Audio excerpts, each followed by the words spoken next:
Hola a todos, estamos en la página 787. Antes de empezar, os quiero decir que este vídeo os va a ayudar muchísimo a comprender los últimos de la metafísica y, más concretamente, a entender qué significa, pero en la práctica, la emergencia del símbolo I a I', este concepto que, visto desde el punto de vista de la metafísica, resulta tan abstracto. Comenzamos un nuevo apartado de ética noológica, la tipología Averro de la ética noológica. Artículo A. Descripción específica de los tipos. Comenzaremos recordando que la sabiduría hiperbórea, atendiendo a la herencia hiperbórea, al símbolo del origen que encadena al espíritu, distingue en la humanidad tres clases de hombres. A. Los animales hombre o pasu, casi inexistente hoy en día, en estado puro pero presentes como tendencia animal en todo Viria, debido a la herencia genética del arquetipo Manu original. B. Los hombres semidivinos o Virias. Estos se dividen a su vez en Virias despiertos y Virias perdidos, según que predomine en ellos la herencia hiperbórea de la sangre o la tendencia animal del pasú. Y C. Los hiperbóreos inmortales o siddhas, cuya existencia se encuentra fuera de todas las determinaciones materiales. De estas tres clases de hombres son los virias perdidos, quienes integran la mayor parte de la humanidad, y naturalmente es donde se encuentra el Objective Group, cuyo tipo psicológico deseamos conocer. La figura resume cuanto venimos diciendo. Comprobamos así que la tipología Averro se basa en la distinción de tres características psicológicas del Viria perdido inherentes a su comportamiento frente al símbolo sagrado. Esto es, el acto ético fundamental, el yo frente al símbolo sagrado. Se trata, pues, de tipos sumamente específicos, cuya descripción debe ser en extremo precisa si se pretende evitar confusiones y malentendidos. Pero el criterio adoptado, a pesar de su rigor, tiene una gran ventaja que conviene poner de relieve. Hemos explicado en varias oportunidades que el Viria perdido se transforma en despierto cuando consigue reorientarse hacia el origen.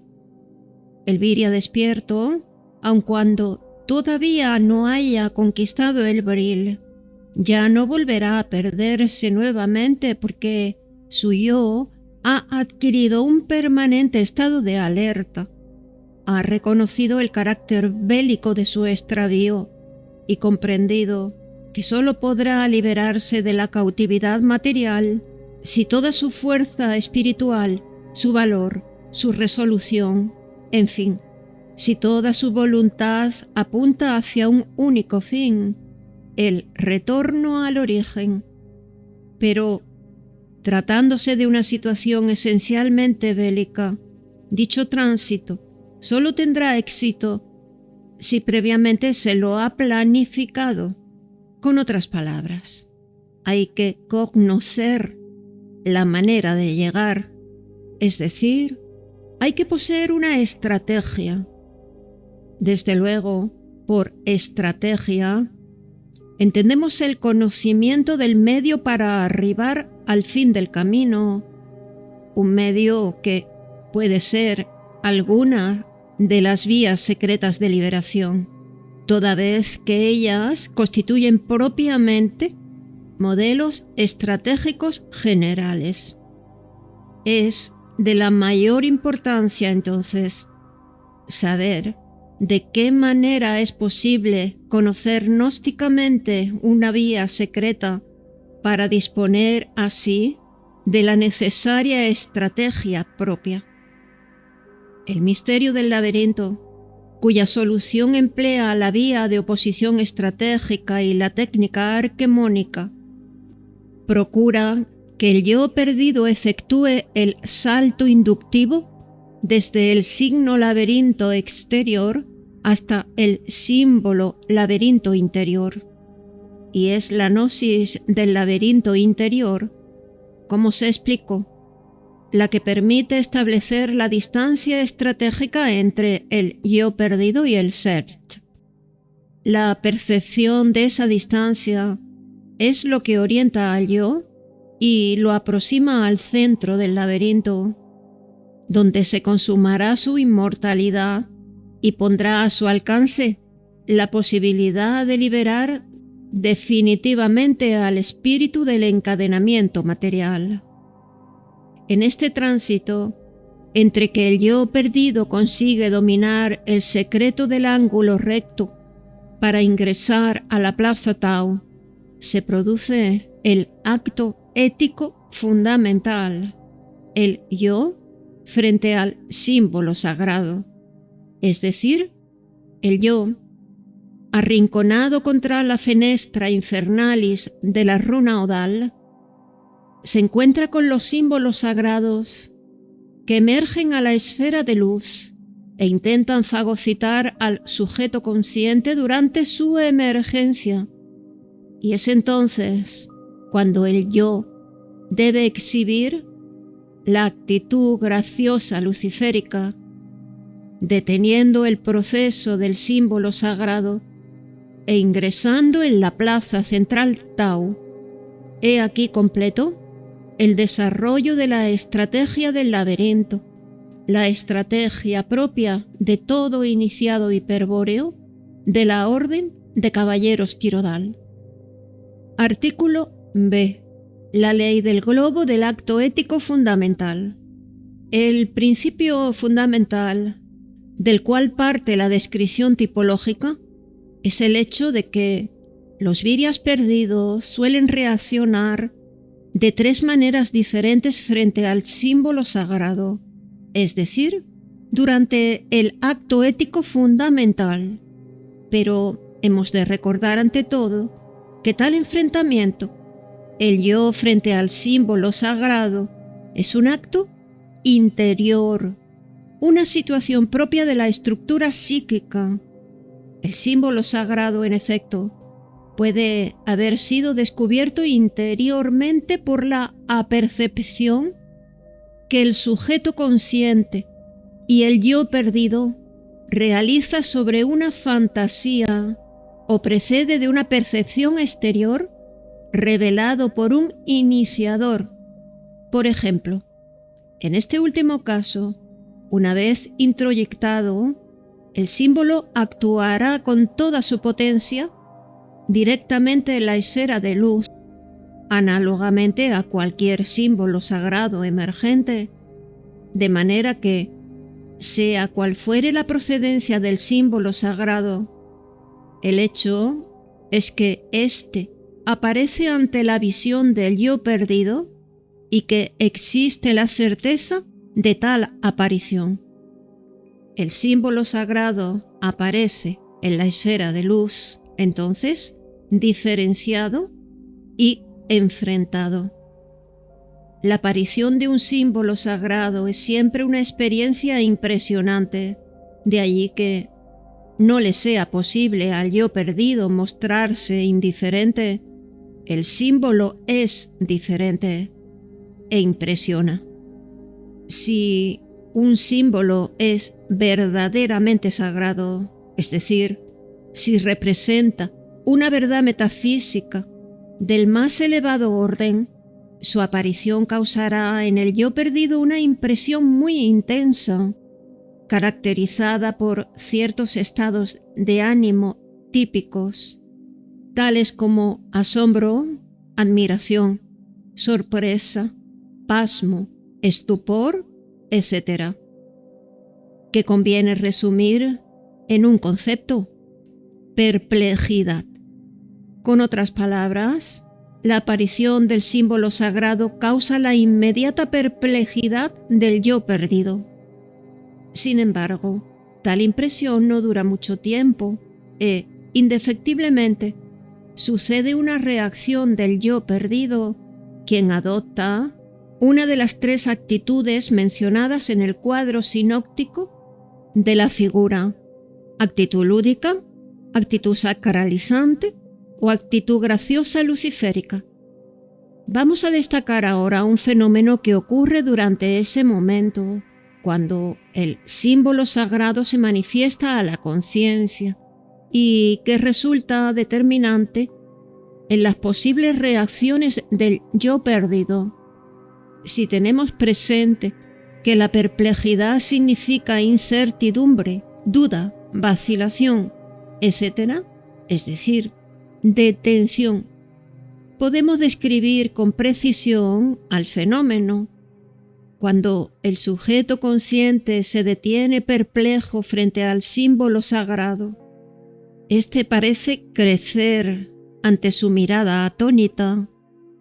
Este fenómeno es tanto más efectivo cuanto intensa haya sido la impresión inicial, y por eso es común que cuando el sujeto consciente ha resultado muy apabullado, ni siquiera se advierta tal crecimiento y en cambio se crea estar de improviso ante un horizonte semiótico inconmensurable.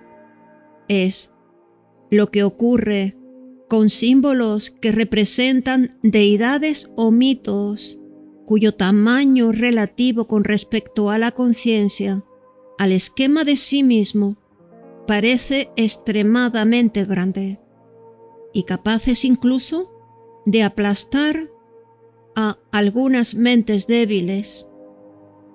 La actitud sacralizante, según se verá más adelante, es típica de aquellos virias perdidos cuya voluntad resulta impotente para superar la ilusión de tamaño producida por el fenómeno de crecimiento del símbolo, porque, y esto hay que afirmarlo, la relación de grande a pequeño con que un símbolo sagrado se refiere a la conciencia o esquema de sí mismo es solo una ilusión, un engaño producido por la potencia que sus arquetipos insumen en la emergencia.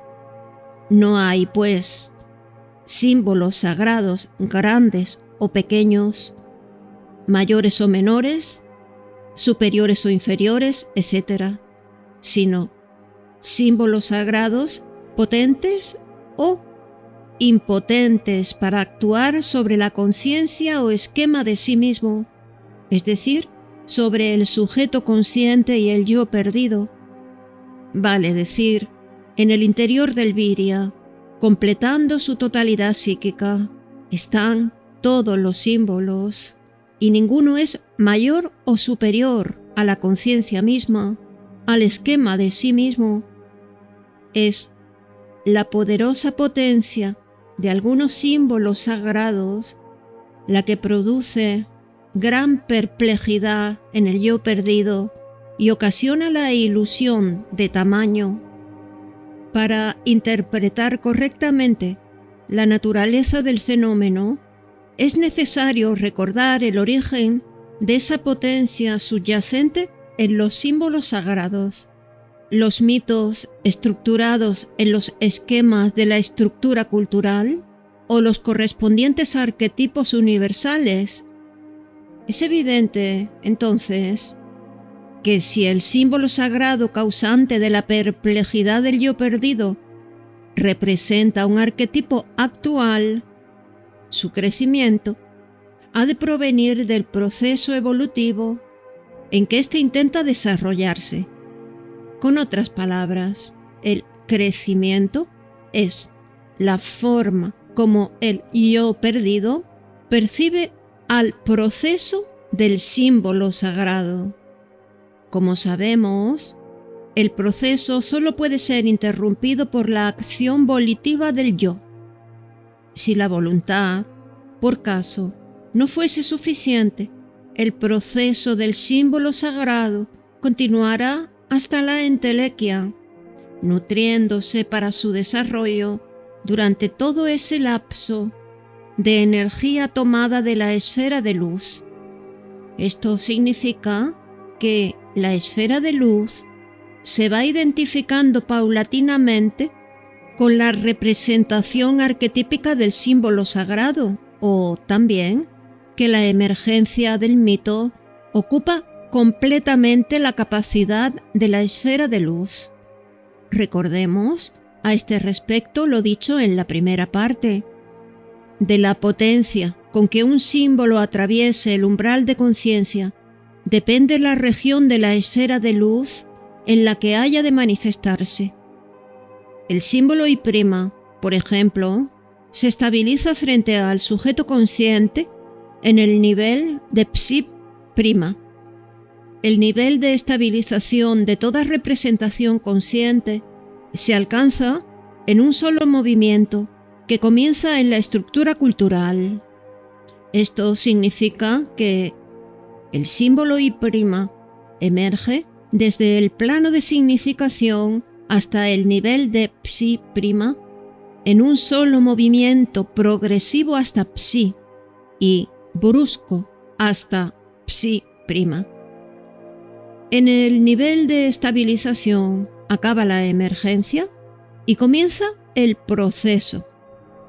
La estabilización de una representación es vivenciada por el sujeto como la aparición de la imagen, como un símbolo que de repente emerge y se hace claro en la conciencia, pero tal estabilidad no indica quietud, sino que señala solo un cambio de la actividad del símbolo. A partir de allí comienza un proceso entelequial que puede enajenar completamente la atención del sujeto, a menos que éste disponga de suficiente energía, o sea, de voluntad, como para contrarrestarlo. Sea como fuere, lo efectivo es que, si no hay voluntad de sustraerse al proceso arquetípico del símbolo sagrado, o si ésta es insuficiente, el proceso continúa su evolución hacia la perfección final o entelequia, o sea, el proceso se estabiliza. En esta conclusión de capital importancia puede advertirse que una relación liga a la voluntad y a la estabilidad. Es la relación conocida alegóricamente como ley del globo y que puede enunciarse así: a menos voluntad, mayor estabilidad del proceso. Si se interpreta correctamente la ley del globo, se comprobará que la ilusión de tamaño es una expresión o medida de dicha ley y, por lo tanto, que tal ilusión depende de la relación entre ambos factores, la voluntad del yo perdido y la estabilidad del proceso. Cabe destacar, sin embargo, que la ilusión de tamaño como expresión de la ley del globo da una medida inversa de la voluntad. Más claramente, supongamos que alguien se enfrenta con la visión de un símbolo cuya potencia produce en su yo perdido un efecto apabullante. Por ejemplo, un católico impresionado de santa perplejidad ante la aparición de un corazón sangrante coronado de espinas. La ley del globo afirma en estos casos que si el símbolo sagrado es apreciado como enorme, grande, dilatado, mayor, superior, etc. Tal ilusión de gran tamaño indica inversamente cuán chica es la voluntad. Percibir un símbolo grande es señal segura de una voluntad pequeña y, naturalmente, en el extremo de la escala, el panteísta, cuya visión de Dios abarca la totalidad de cuanto es posible ver, según la ley del globo, posee una voluntad individual casi inexistente. Se comprende ahora que, estando los tres tipos psicológicos definidos por la reacción del yo perdido frente al símbolo sagrado emergente, será la ley del globo quien determinará el grado de intensidad con que tal reacción se haga efectiva. Es conveniente, pues, profundizar en el conocimiento de la ley del globo. Esto se conseguirá en el siguiente artículo mediante una alegoría que permitirá también describir analógicamente a los tres tipos psicológicos. Y aquí lo dejamos por hoy. Hasta el próximo día. Y ya, solo quiero recordaros que os suscribáis y si podéis, que os unáis al canal. De esa forma me ayudáis a que pueda continuar realizando estos vídeos.